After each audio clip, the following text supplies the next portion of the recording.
ये जो मणिपुर में ले लो।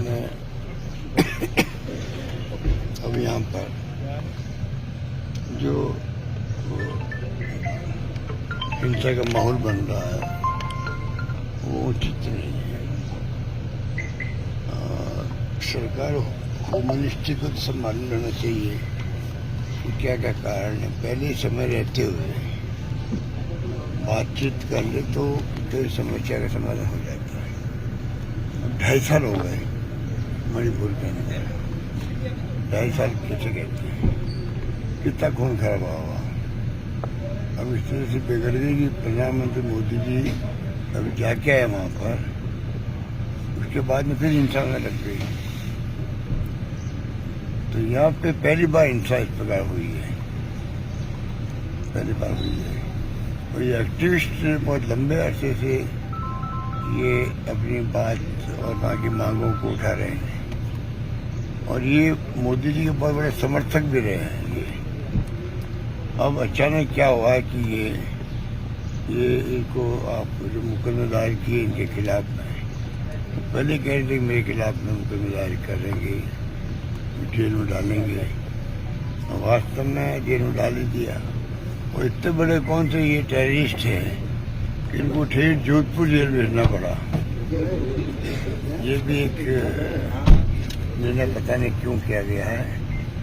कहाँ तो लद्दाख सीधा जोधपुर तक क्या नौबत आ गई भाई। ऐसे कौन से आतंकवादी है ये। तो ये सरकार मिसहैंडल कर रही है सब मामलों को, मेरा मानना है। पूरा टाइम सीसीटीवी की निगरानी में रहेंगे, उनके ऊपर नजर रखी जाएगी, सीसीटीवी की निगरानी में रहेंगे, नजर रखी जाएगी। जेल के अंदर भी जी, जेल के अंदर, इसका मतलब जेल के अंदर आपका कोई व्यवस्था ही नहीं है कि आपको जेल के अंदर भी अगर व्यवस्था नहीं है, मोबाइल फोन मिलते हैं वहाँ लोगों से, जेलों के अंदर से गैंगस्टर्स ऑपरेट करने लग गए हैं, कई खबरें आती है, सच है या झूठे तो स्पष्टीकरण करे गृह मंत्रालय, तो ये खबर आती रहती है। तो ये जो कुछ हो रहा है अच्छा नहीं हो रहा है।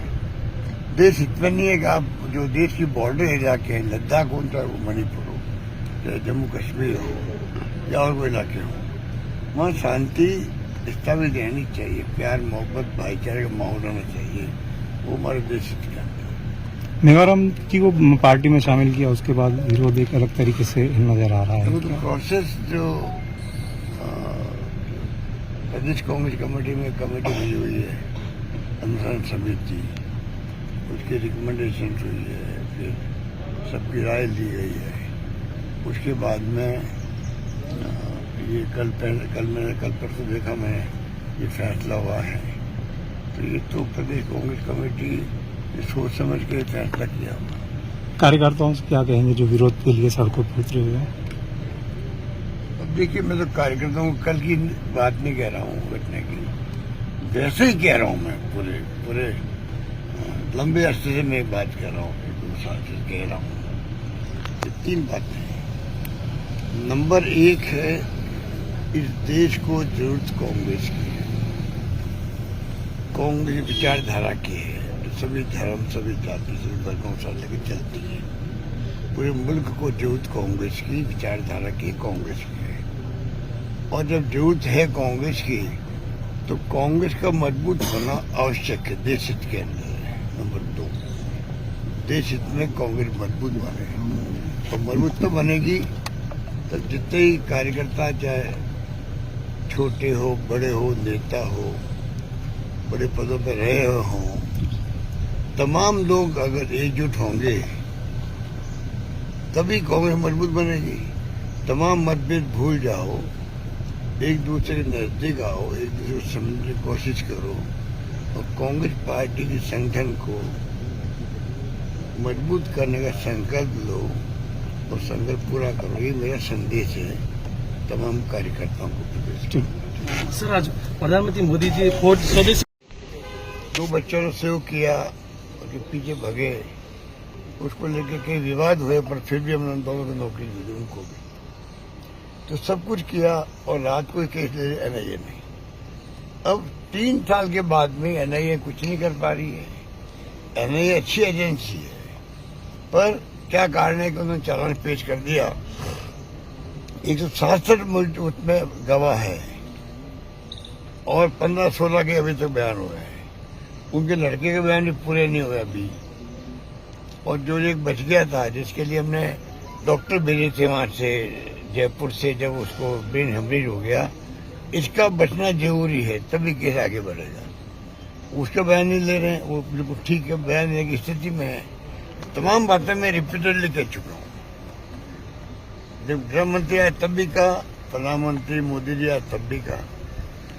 तो क्या मतलब ये भी नहीं कह सकते भाई चलो हम लोग देखेंगे डिले क्यों हो रहा है, डिले क्यों हो रहा, क्यों किस कारण से डिले हुआ, 3 साल क्यों लगे हैं। मेरा दावा अगर हमारे पास केस होता तो 6 महीने के अंदर अंदर या तो फांसी की सजा होती या आजीवन कारावास होता, पर मुकदमे में फैसला हो जाता। मैं कह सकता हूँ क्या कारण है कि 3.5 साल हो गए, कुछ नहीं हो रहा है। और चुनाव में हमारे खिलाफ मुद्दा बना गया, कन्हैया जी को 5 लाख दिए, 50 लाख नहीं दिए, और एक मुसलमान को 50 लाख दे दिए, मुसलमान को, जो वो मुसलमान था। हमने डैमेज किया पार्टी को चुनाव के अंदर। हमारे हारने के कारण में एक इनका झूठ बोलना भी था। पूरा कैंपेन झूठ आधारित बनाया गया। चुनाव में सब झूठ बोले गए, झूठे आंकड़े दिए गए और चुनाव जीत गए लोग।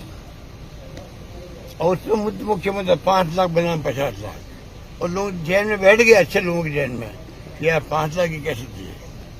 अब ये इनकी पोल खुल गई है और दोनों कार्यकर्ता बीजेपी के थे, मारने वाले कार्यकर्ता बीजेपी कार्यकर्ता थे, ये तो प्रूव हो चुका है। तब भी मतलब ये क्यों नहीं बोल रहे, ये बहुत बड़ा मेरा आरोप है। और पब्लिक इनका जवाब देगी। मेरा मानना है कि राजस्थान जनता समझ चुकी है, झूठ को पकड़ चुकी है और इनको जवाब देगी। आपका अनुभव क्या कहता है, क्यों आखिर आपने दोनों समय पे गृह मंत्री की वास्तव में नहीं समझ पा रहा हूँ कि क्या रहस्य है। या तो कार्यकर्ता बीजेपी के हैं, तो क्या कल सजा होगी इनको, पूरे देश में बदनामी होगी। बीजेपी 2 कार्यकर्ताओं ने कन्हैया टेलर की हत्या की थी, उनको ये सजा हो गई है, तो बदनामी से बच रहे हैं। यह लापरवाही है। कुछ तो कारण है कि क्यों नहीं मतलब उनको सजा दिला पा रहे हैं। आम जनता प्रदेशवासी पूछ रहे हैं मोदी जी को, अमित शाह जी। क्या सर विधानसभा में या लोकसभा में इसको मुद्दा बनाया जाए कि जिस तरह से ये मुद्दा दर्द भी बताया परिवार ने आपको, कैसा हमारे खिलाफ मुद्दा बनाया। उनकी पत्नी ने कहा मेरे पास लोग आए थे तो आपको खाली 5 लाख ही मिले हुए हैं, 5 लाख में मिले। तो पत्नी मुझे कह रही हूँ कि पत्नी साहब, हमने कहा कैसे हम लोग, हमें 51 लाख रुपए मिले हैं। ये झूठ फैला के चुनाव जीत गए लोग। ये मुख्य मुद्दा है। अगले चुनाव में जनता जवाब देगी इस पार्टी को, तुमने झूठ क्यों बोला। कई झूठ बोले, उसमें मुख्य मुद्दा ये भी था। क्या आप भी सदन के बीच इस मुद्दे को उठाएंगे सर?